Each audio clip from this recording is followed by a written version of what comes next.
I don't think you. Ooh. I don't think you're. Ooh. Oh my God. Oh my God. Oh my God. Are you scared now?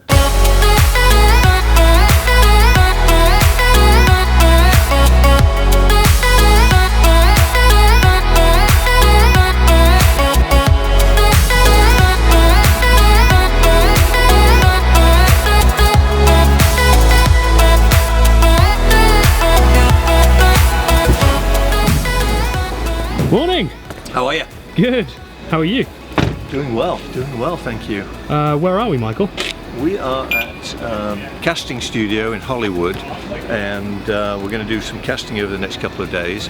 A lot of you have asked what I do for a living and how I afford these cars. Well, I'm going to show you. Today we're going to be casting for a television show that I'm producing. It will be filmed, I guess, in February and on the air hopefully later in August. I'm standing outside the window. I'm standing outside the window. I'm standing outside the window. I'm standing outside the window. I was standing outside waiting for you. You were always taking time, baby, playing it through. I was calling out your name, with my eyes on the wall. You were running like a ghost from me. You were running from it all. You got me waiting. So obviously your Instagram handle is Producer Michael. How did you get into producing, and what does it mean to be a producer for those people that perhaps have no idea where to even begin with that? That's a great question. I'm still trying to figure out what it actually means because I end up doing so much stuff. A producer is the person that puts together a show. They come up with a creation, they come up with a concept, they assemble everybody together, and then you hire a director. The director is the person that actually is behind the camera, not the cameraman, but the person that's instructing the cast, etc., etc. But the producer is responsible for putting all that together as well as financing.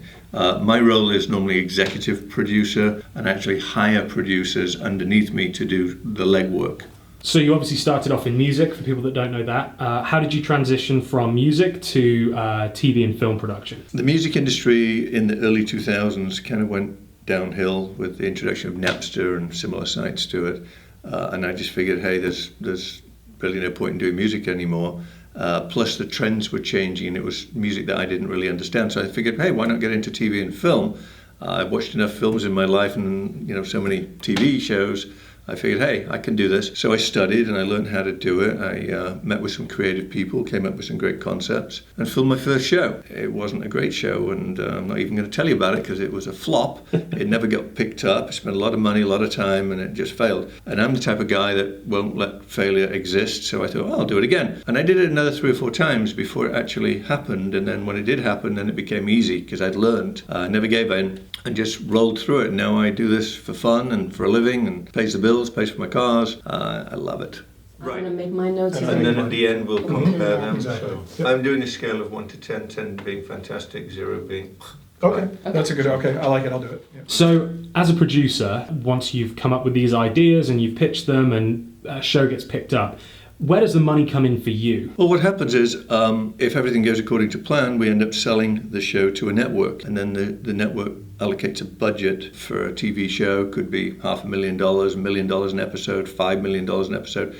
It varies depending on the complexity of the show and the cast and everything that goes along with it. And as an executive producer, I get a percentage of the budget. That's an above-the-line cost. And then if the show is successful, on top of that, then you get the benefits of the profits from the success of the show. I think some people find it crass talking about money, but so many people have been asking in the comments. Obviously, if a show gets picked up and it has $1 million budget, you're driving around in a $500,000 Ferrari and a beautiful Rolls Royce. So producing isn't just the way you make your money, correct? That's correct. There's multi facets, but going back to production for a second, if you sell a show, hopefully you sell a season or multiple seasons. So the budget is per episode, and each season has maybe 12 episodes and multiple seasons. So, that in itself can be a very nice payday. I don't rely on that because this is more hobby for me than my actual business. My actual business is talent management, and we also provide meet and greets for celebrities all over the world. That's probably my biggest business, and I also have, bits and bats in smaller things, but all entertainment. Hello. Hi, Jennifer. Sorry, I don't have 8x10s. I just ordered some. No worries. Thank you. And so today, then, this is a pleasure project. Is this something that? Well, I always want to have success out of it. It is pleasure, it is fun, but the end goal is to be successful with it, and hopefully, the show does well on television and everybody wins. The show today is, I can't tell you too much about it, but we're casting, it's a reality show, a lot of interest from networks. It's not sold as of yet, but the indications are it will sell, it'll sell quite quickly, so I'm very excited about it. So what is a casting? A casting is basically, we invite numerous actors to come and show their talents in front of myself and additional casting directors that we'll have here over the next few days. We ask them to do certain things, sometimes read lines, sometimes perform, sing, dance, depending on what we're looking for. Maybe because you're my baby, I think it's about that. They come in, we get thousands of submissions, literally thousands of submissions. We have junior producers who go through all those submissions. They look at who we think may be good, and they limit that down to a couple of hundred. We then look at that, and then we limit it down to maybe 100, 150. We invite them in, and then we cut it down to about 40.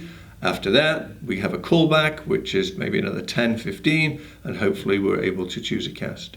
There's a lot of people in the comments on the last few videos who perhaps don't know who you are, who have just come in because they saw the video on the suggested page. And there's a lot of negativity around people that have wealth. What can you tell them in terms of what has been your kind of secret to success? One word: determination. When I was 19 years of age, I was washing dishes for the British Army.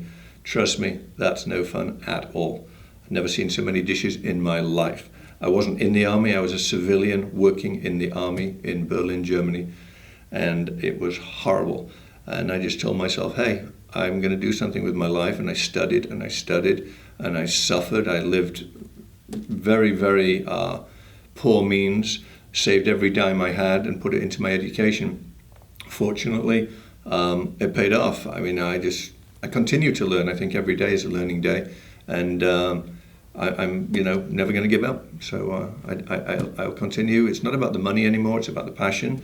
The money is obviously nice, but I love doing this, and I think I'm good at my craft, and I look to get better and better every time I do it. There's something awesome in there. I agree. Yeah, there's something there. Something's amazing in there. Okay, who's next? Kiss. Kiss your man. All right. You crying again? I know, I am. She gets me. So again, I'm doing this and I'm sharing this with you for one purpose only, and the purpose is to let you know you can do this too. It doesn't matter what you've got, where you are. Like I said, I wash dishes for the British Army, and here I am today with supercars, nice watches, nice lifestyle. I did that myself, and I did it through determination. There's no reason you can't do it too. Some people in the comments, it's very sad actually, and I feel for them. They write nasty comments. I guess they just don't like wealthy people. I don't think they would think that way if they won the lotto, but that's not a way to get wealth. The way to get wealth is believe in yourself. I mean, really, believe in yourself. Don't take no for an answer. Go after what you dream of, make it happen. I hope you follow this advice because it works. I'm the living proof. Thank you. Enjoy. And I think a very, very pressing issue in the comments is, are you Donald Trump's brother? No! That's funny. I don't even see a resemblance, and I've heard it 1,000 times. It's because I'm tall, I have longish blonde hair. But that's all your eyes. own, obviously. It's all my own. Yeah, there you it's go. all here. There you go, see? To mess it up for the camera, fix it a little bit here. But long story short, no, I'm not Donald Trump's brother. I wish I had his money. I have no desire to be the president of the United States. And do you know who Logan Paul is? The young, super famous YouTuber. I didn't know who he was until so many people told me I look like him too. And I guess looking at that, I guess I do a little bit. Yeah. I mean, hey, if you're going to be compared to anyone on YouTube, I think Logan Paul is a pretty good guy to be compared to. I'll take that.